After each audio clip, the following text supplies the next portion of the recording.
When you look at this league, the Big Ten is top-notch. It's better every year. I think the competitor in you looks forward to the nightly battles that you're going to have. You've got to love competition. You can't be overwhelmed by if the odds are against you.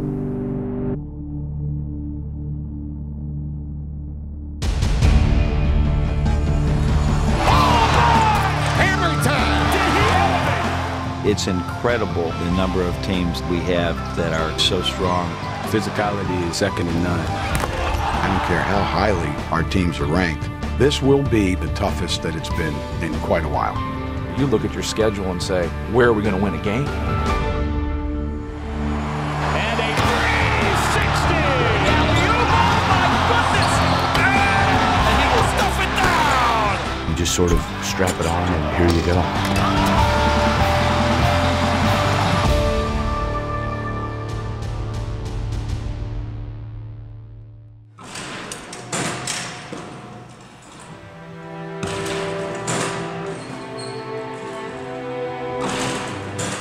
Keith was a loner. Quiet, shy, not necessarily bad in any way, just that's what he was. It frustrated me. I think everybody's got their own personality, and I don't think you can make somebody something he's not.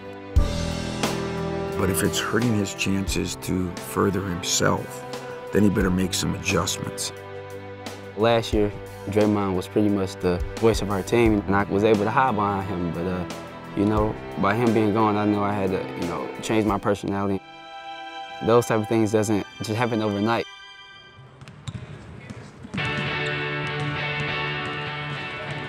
Russell Bird helped him a lot. To me, they were completely different guys. The odd couple, I don't know, you know, I really don't. I imagine people wouldn't assume that the two best friends are Russell Bird and Keith Appling. We came in together, you know, so as soon as I met Russell, it was almost like we clicked instantly. Keith was special, and he could be a great point guard, and we knew he wasn't living up to that his first 2 years and needed to work harder. Russ kept saying, I can get to Keith because Russ loves to work on his shooting. I said, well, if you can get to Keith on Keith's shooting, Keith can get to you on these daily practices and how hard he goes, you guys are going to be a good tandem. As a teammate, what more can you ask for than somebody who's always going to be there and have your back? Keith was so all to himself, you know, how would somebody ever come to his rescue if you know, always by yourself?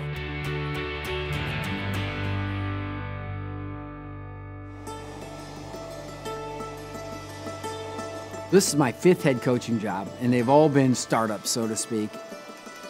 I come without pedigree or tradition, and you look across the Big Ten, you don't find many guys that just kind of came out of nowhere.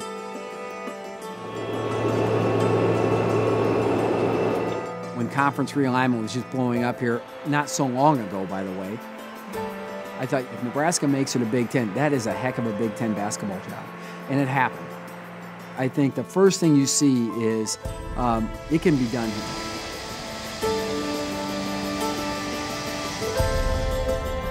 How are we getting ready for Michigan? We're not. We're not. We're getting ready for ourselves. I think that just brutal honesty, even when guys don't want to hear it, and understanding that we're here to get better. If we've won 7 in a row, let's just worry about getting better. If we've lost 7 in a row, let's just worry about getting better. Blue fist to Phoenix. You do the same thing, oh. Good. Boom, wrap. Gets it right back. You guys are spacing the floor. Simple screen and roll. When you're looking to attack that ball screen, the guy that's guarding Hardaway, right, we're going to have those guys cheating way over. Well, they know how good Michigan is. They've seen what they can do. First and foremost, guys, they're great in transition, so we got to get back. I mean, our 4s and 5s can get to the glass. But our 1s, 2s, and 3s, you have got to get back on defense because that is easily their best offense. A collision on every cut. It's got to go through your body. It's got to be a physical confrontation every time they come close to the lane. Hardaway and Burke especially will look to turn and come right back. So 5s, you got to be active, and guys guarding the ball. All right, Albrecht, he's the backup, number 2. Guys, he's going to play about 7-8 minutes a game. All right, he's a shooter. NBA range, you got to really pressure him, get into him. We do know that we're only going to go as far as our people take us. What I hope our fans see is a comfort level amongst our players and our coaches. All right, let's do it. Clement has it knocked away from midcourt. Oh! Oladipo! Wow, it was such a long time ago. There's so many ways I've evolved from that certain day, from my freshman year. I feel like I've improved in a little bit of every area. Oladipo, the steal, spinning baseline. Beautifully done. Even my defense, I believe I've improved on that, just making better decisions. We knew he could defend at a high level. What great defense. But he's just put in the extra time and all the extra hard work to really grow his game on both ends, but more importantly, on the offensive end, you know, working on his shot, working on driving the lane, ball handling. It's just unbelievable how much better and more confident he is. He doesn't take any days off. He brings a lot of energy to our team, both in practice and in games, so he's definitely fun to play with. On the tip! Oladipo to CODY ZELLER! And the Hoosiers keep rolling. When you're successful, you just want to keep being successful over and over and over again.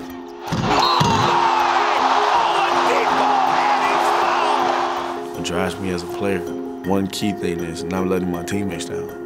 We've been at the lowest of lows my freshman year. When we only won about 12 games, I feel like if I don't bring it every day, that energy and that toughness every day, then I'm letting my teammates down. That makes us vulnerable to losing.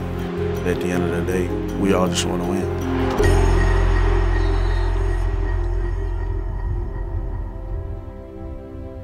My dream was to be the head basketball coach at Hoopeston High School. That was my ambition in life. There's just an element about that town, an element of pride. There's an element of togetherness. Hoopeston was the sweet corn capital of the world, and we are the Cornjerkers. Before a lot of the mechanization, people would have to actually take the ear of corn off the stalk, or they would have to jerk it when it came time to harvest the sweet corn. And we're really proud of our mascot and our name. It's just kind of interesting that, you know, in a small town, Illinois, with less than 6,000 population, that this nickname can be so powerful. We're 2 hours south of Chicago. We're 6 miles from the Indiana border. We're an hour from Purdue, and we're an hour from U of I. In the mid-'80s, the industry here in town was going full cycle. I mean, we had 3 canning companies. It was a booming town. We had parking meters. Hoopeston growing up was Hoosiers, the movie. It's what it was for those, 10 years or so. If you were associated with the basketball team, you were treated a little bit differently. Basketball back in those days, I really felt it brought the town together. We'd have 2,000 people at a ball game every night. If you didn't get there by the middle of the halftime of the sophomore game, you had to stand.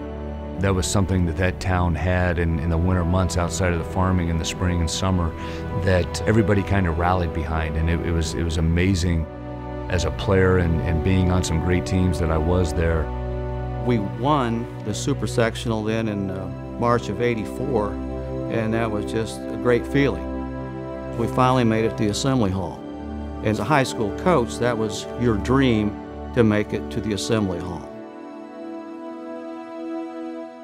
The Journey Big Ten Basketball is presented by Chase Freedom. Get your cash back. Go to chase.com/freedom and activate bonus cash back today.